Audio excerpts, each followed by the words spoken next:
দয়া করে যাদের অনুমতি নাই, যাদের পারমিট নাই, দয়া করে তারা হেরামের আসার চেষ্টা করবেন না। ইতিমধ্যে আপনারা জানেন অনেক চেক চলতেছে বাড়ির সামনে, বাড়িতে বা রাস্তাঘাটে, যে কোনো জায়গায় প্রচণ্ড চেক চলতেছে। সেজন্য আপনাদের বলবো, আপনাদের ভালোর জন্য, আপনারা যদি অনুমতি পারমিট ছাড়া হেরামে আসতে চান তাহলে দয়া করে আসবেন না। কারণ আপনার বিপদের একটা দুর্ঘটনা, আপনার ফ্যামিলির কষ্ট, সেজন্য সবসময় আপনাদের সতর্ক বার্তা দিয়ে থাকি। আপনারা সবাই সুষ্ঠু স্থানে অবলম্বন করবেন, সব ভালো থাকবেন।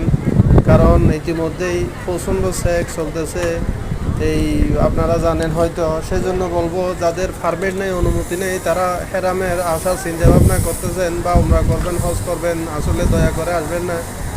এতে আপনার ঝুঁকি বেড়ে যাবে, আপনার বিপদের সংখ্যা বেড়ে যাবে। দয়া করে সবাই এড়িয়ে চলবেন। আর আপনাদের ভালো লাগলে চ্যানেলটি সাবস্ক্রাইব করবেন, দয়া করে পাশে থাকবেন, লাইক কমেন্ট করে মতামত জানাবেন আপনাদের। ওকে, আল্লাহ হাফেজ।